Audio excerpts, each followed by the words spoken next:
In a cozy office break room, software developer Alex and software tester Jamie settle in for a mid-morning coffee break, diving into a detailed discussion about the importance and intricacies of various programming languages in software development. Hey Alex, I've been thinking about brushing up on my programming skills. Can you tell me a bit about programming languages and why they are so important in software development? Sure, Jamie. Programming languages are formal languages comprised of instructions that produce various kinds of output. They are used to implement algorithms and manipulate data structures, effectively telling the computer what tasks to perform and how to perform them. They are crucial in software development because they enable us to create everything from simple scripts to complex systems and applications. Without programming languages, we wouldn't be able to build software, control hardware, or process large amounts of data efficiently. That makes sense. Could you explain a bit about the basics of some of the main programming languages? Maybe starting with C, C++? Absolutely. Let's start with C. Developed by Dennis Ritchie in the early 1970s at Bell Labs, C was designed for system programming and to write operating systems. It's a procedural language with low-level access to memory, a simple set of keywords, and clean style, making it suitable for system software like operating systems and compilers. Despite its age, C remains extremely popular due to its performance and control over system resources. However, the learning curve is steep because of the need for manual memory management and its complex syntax, making it a high-difficulty language. Alex, C++ was created by Bjarne Stroustrup in the 1980s as an extension of C, adding object-oriented features. It combines procedural, object-oriented, and generic programming features, providing low-level memory manipulation, but adding complexity with features like classes and inheritance. C++ is widely used in game development, real-time simulations, and performance-critical applications. It retains the complexity of C with additional features, making it challenging to master. However, it's very popular in industries where performance is critical, and the learning curve is steeper than C due to its added features. Jamie, interesting. What about Java? I've heard it's quite popular. Java was introduced by Sun Microsystems in 1995, now owned by Oracle. It's a class-based, object-oriented language designed to have as few implementation dependencies as possible.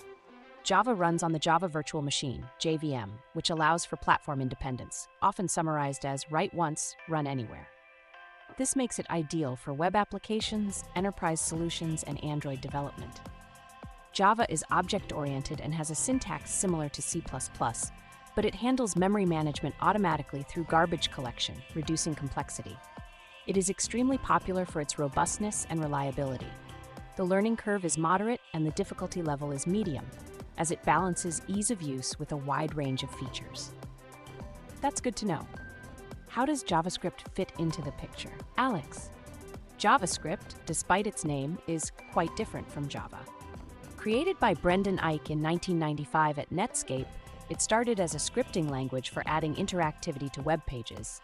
It's a high-level, interpreted scripting language primarily used for enhancing web pages, but has grown to be used for both front-end and back-end development, thanks to environments like Node.js. JavaScript supports event-driven, functional, and imperative programming styles, making it versatile. It's dynamic and loosely typed, which makes it flexible, but sometimes leads to unpredictable bugs. It's easy to learn for beginners and very popular due to its ubiquity in web development.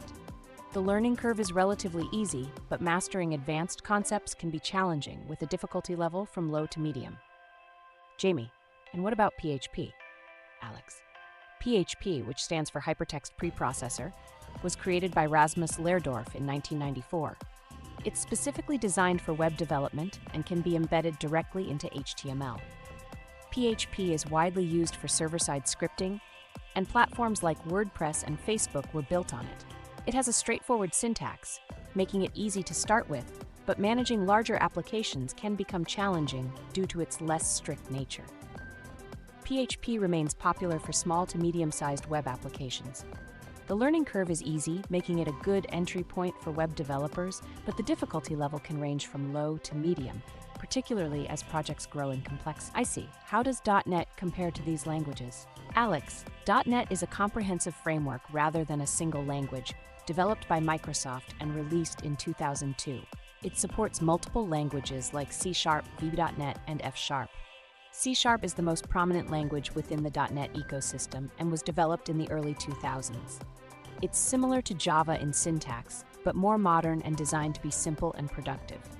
.NET is powerful for developing Windows applications, web services, and enterprise-level applications. It offers a rich library and powerful development tools, but the learning curve can be steep due to its depth and the breadth of the .NET ecosystem. The difficulty level ranges from medium to high, depending on the complexity of the application being developed. What about Python? I've heard a lot about its simplicity. Alex, Python, created by Guido van Rossum in the late 1980s and released in 1991, is known for its readability and ease of use. It's a high-level, interpreted language with clear and concise syntax, which makes it an excellent choice for beginners. Python supports multiple paradigms, including procedural, object-oriented, and functional programming. It is extremely popular in web development, data science, automation, and more, thanks to its versatility and the vast array of libraries available. The learning curve is gentle, making it a favorite for both beginners and experienced developers. The difficulty level is low to medium, as it's easy to learn but powerful enough for complex applications. Thanks for that rundown. What about other languages like Ruby, Swift, and so on? Alex, sure, let's cover those as well. Ruby, created by Yukihiro Matsumoto in the mid-1990s, is a dynamic, reflective, object-oriented language known for its simplicity and productivity. It's best known for the Ruby on Rails framework, which revolutionized web development with its convention over configuration philosophy. Ruby is praised for its elegant and readable syntax, making development fast and enjoyable. However, it can be slower than some other languages, and scaling large applications can be challenging. The learning curve is moderate due to its elegant syntax, and the difficulty level is medium. Swift, developed by Apple and introduced in 2014, is designed for iOS and macOS development. It's a modern language that combines performance and safety with a clean syntax. Swift is fast, expressive, and replaces Objective-C as the preferred language for Apple platforms. It's relatively easy to learn for those with some programming experience, and its performance is close to that of C++ due to its efficient memory management. The learning curve is moderate, and the difficulty level is medium. Objective-C, created in the early 1980s, was the primary language for Apple development before Swift. It's a superset of C with object-oriented features, offering powerful capabilities but with a verbose and complex syntax. While powerful, Objective-C's syntax is often considered complex and cumbersome, making it difficult to learn and maintain. The learning curve is steep, and the difficulty level is high, especially for newcomers. Go, or Golang, created by Google and released in 2009, is designed for simplicity and performance. It's a statically typed, compiled language with syntax similar to C, making it great for system-level programming and building web servers. Go's syntax is simple and clean, making it easy to learn, but it lacks some of the high-level abstractions found in other languages, which can be both a pro and a con depending on the use case.